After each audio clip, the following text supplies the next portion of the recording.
Okay, we're starting with the Times Ireland edition, and Rochford, I quit over lack of support is the headline on Gary Doyle's piece. Busy day for Gary Doyle yesterday. He's writing that piece, and then he also has a think piece on the Declan Rice situation, which I'll come to in just a second. O'Neill blames Rice's agent is the headline on the piece there. And Munster sign Murray cover. Conor Murray could miss the opening rounds of Munster's Heineken Champions Cup campaign after the province signed Albie Mathewson on a short-term deal. The 32-year-old former New Zealand scrum half will sign a 4-month contract from current club Toulon, subject to a work permit to provide cover for the Lions number 9. He's ruled out for the short-term period. This is obviously unbelievably worrying because, Conor Murray is right there with Johnny Sexton in terms of their importance to the Ireland setup, and it is a neck injury, according to one of the papers this morning, so that's not great. So, Irish or English, Rice takes time to consider future. Gary Doyle has some brilliant detail on this. Who other than Rice knows what he really is, though? If he is like Matthew Macklin, the Birmingham-born boxer who won British and Irish titles, he may have dual allegiances. In this day and age, you can call yourself both Irish and English, Macklin said in 2012. Or he may be like Andy O'Brien, who even after 26 caps for Ireland did not have a feeling for either country. It filled me with pride when a son of mine played for Ireland, and then broke my heart that my son no longer felt Irish. Terry O'Brien, his father, said, "I can understand that. I grew up in the same Yorkshire town as Andrew, and initially I didn't feel Irish or English either, just poor." Terry O'Brien's nationalistic tendencies came when he was 10, when he looked at the signs, "No Irish, no blacks, no dogs," hanging in the doorways of the rooms that his Limerick-born parents were trying to rent in 1950s Harrogate. Kev's spoken about this before, about the fact that his parents would have experienced racism when they went over to England, and Gary Breen talked about last night growing up in the 70s and 80s in England, in London, and his experience being surrounded by Irish people. So, in a way, it's the next generation. Like, Declan Rice is the right age to be Gary Breen's son, and, like, you can see how that level of racism dissipates and it dissolves, and like there are no blacks, no Irish, no dogs signs hanging up in guest houses in England anymore. That's not to say that racism has disappeared. Of course, it obviously hasn't, and it's making unfortunately a massive comeback. But you can see how that generation felt the desire to be Irish far more keenly than the next generation, who are taking for granted the advances that Kev's generation and Gary Breen's generation won. And you can also see, therefore, why it means so much to Kev and to Gary Breen that this becomes a currency to be traded. Nationality becomes something that's like malleable and not defined, because theirs was forged against something very specific and very hard. And I just feel that, unfortunately, life has changed to a point where this isn't going to be important to people the way that it was in the past. And we as a country need to decide what we want to do with our footballing future. That, like, going after these kids at this age, you're playing a lottery with them. Some of these lotteries you're going to win, some of them you're going to lose. And, like, ultimately, I think we have to continue doing this, and we need to simultaneously develop the league here so that there are plenty of young players heading over at 19 and 20 to England to play professional football. Yeah, like, once we continue to do this, there will continue to be evidence of people like Declan Rice who will disappoint all of us. Like, let's call a spade here. We're all disappointed with the decision. Some of us are angry, some of us aren't angry. Some of us are accepting that this is the way football is, and some of us aren't so accepting. We've been jilted by somebody who might have been a little bit out of our league. Perhaps that's it. Perhaps, like, it's I don't know. Like, the idea that the nationalism has lessened there's probably some sort of truth there, and the idea that Declan Rice didn't at first hand experience racism in the United Kingdom is probably a sad truth in all of this. That it's the hardening of your ideals as an Irish person, or no matter what nationality you are, in the United Kingdom just isn't there anymore. But particularly from an Irish perspective, no? Like, you do mention there that racism is making a bit of a comeback. It's getting a bit of a renaissance in the UK at the moment. But from an Irish perspective, it's probably not there at the moment. Declan Rice has probably never experienced that in the way that perhaps, like, his grandparents might have done, or anything like that. Like, It's a strange one. It's a very, very strange one to kind of talk about it in those terms, that you almost need to kind of look back on the days when the Irish were treated like crap, for the days when Irish people who were born in the UK start to feel more Irish. It's a sad sort of contradiction, but there's certainly more than an element of truth in it all. Yeah, I mean, the other thing is the money. Like, it's clearly about... It's hard when you're 19 to think, that decision's going to cost me a couple of million quid. But the only reason the money becomes an impact is because of the lack of a feeling of Irish nationalism, right? Or not nationalism, the feeling of identifying as an Irish person. Well, like, I mean, I don't know. It's pretty clear that Kevin Kilban would have still made his same decision. But sure, but that's like, so... If he was playing right now, if he was 19 years old right now. 100% that, like... At the same time, that's the culture that you have experienced. Like, there's a reason why it means so much to people. But like today, it's a far different thing. Like, you know, I think as well that if maybe your mum and dad grew up in Ireland and you're being raised in an Irish way in England, and you're like, you're given an Ireland shirt when you're a kid, but like. Does that happen? Did that happen in this instance? You know,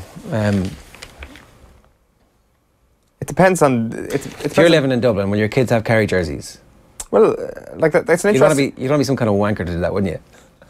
Well, I mean, I was born in London, and I was given Kerry jerseys and Ireland jerseys as a kid. Like, I mean, it's... How long did you...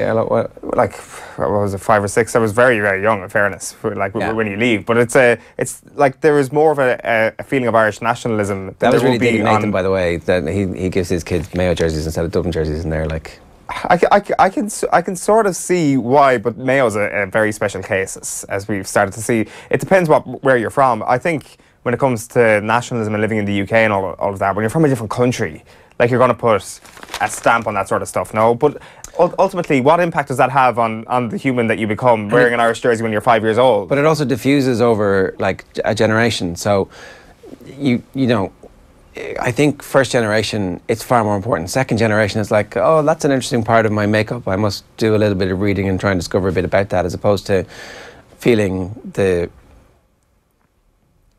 pang of connection. Yeah, the curiosity rather than an emotional connection to the motherland, so to speak. Yeah, like, it's just, oh, yeah, I'll play here, yeah, that's fine. Yeah, like, and I also feel like the absolute virus that has been the Premier League's takeover of football and the discussions of football in England means that that whole element of nationality and playing for the national team has tended to be less important.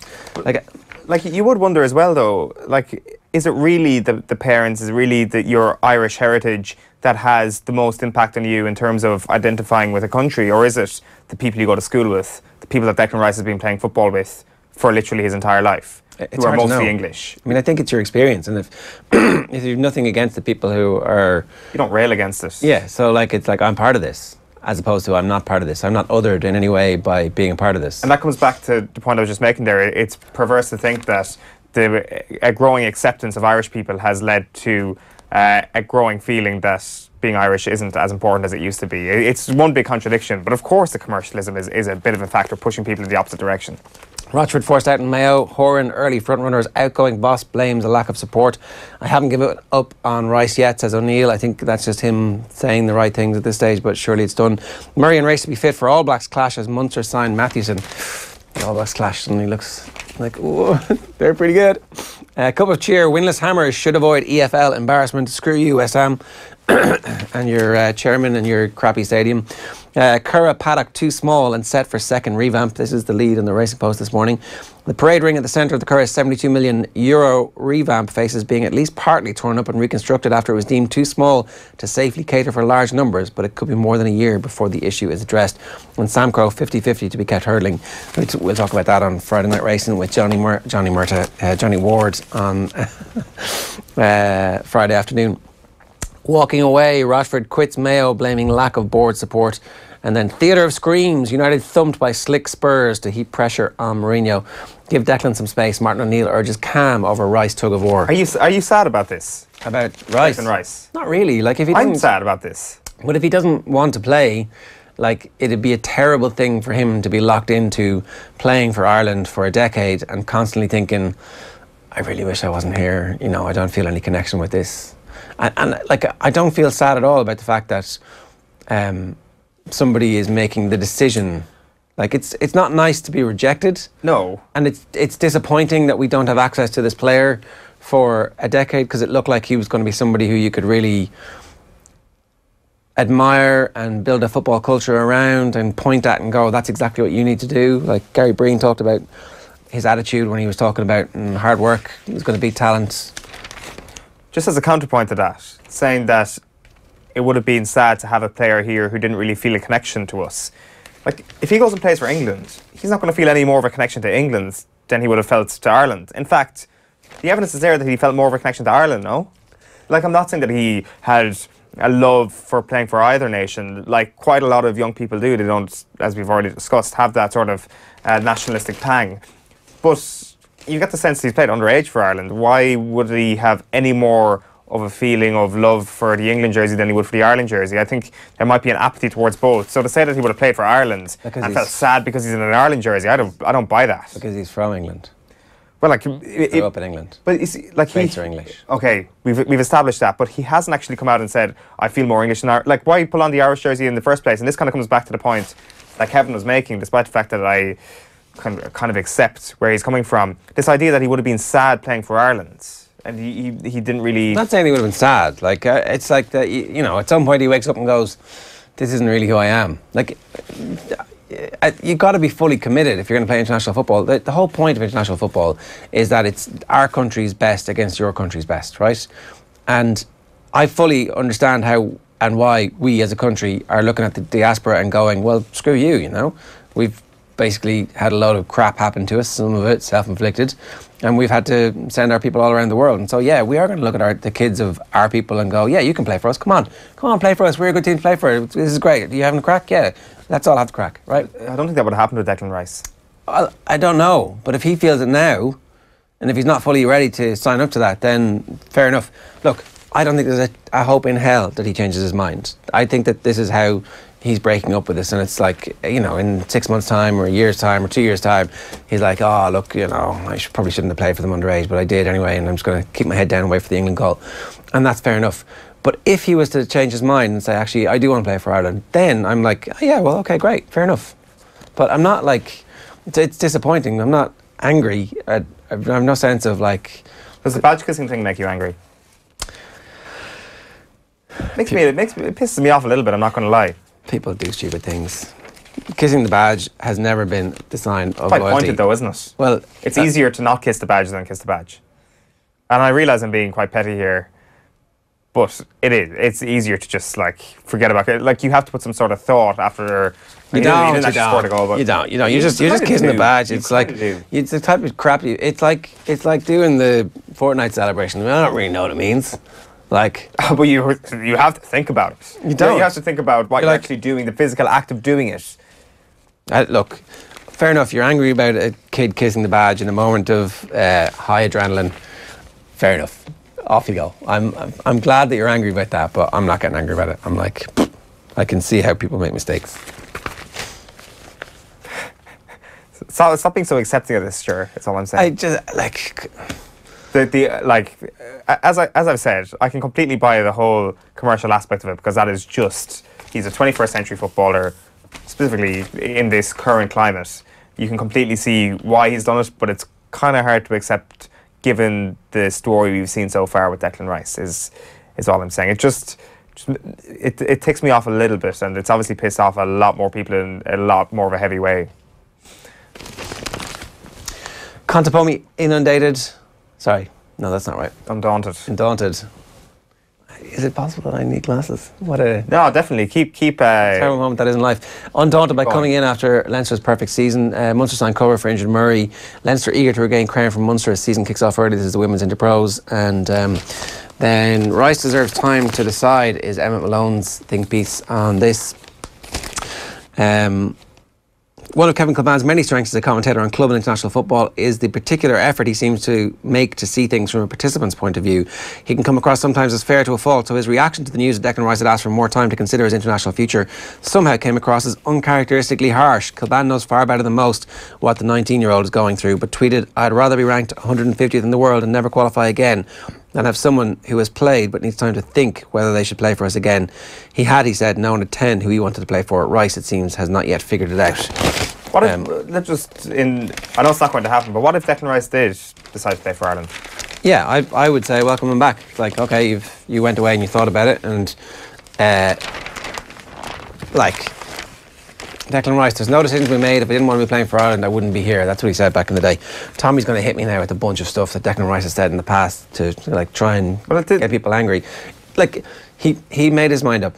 A new agent comes on the scene. The chairman puts pressure on him. The head coach is like, "You're dropped from my team." I don't know if that's my point, though. That it's not. This doesn't feel like a decision of nationality. It feels like a decision based on brand Declan Rice, and Declan Rice may not be behind that. It's the agent behind that, or it's the club.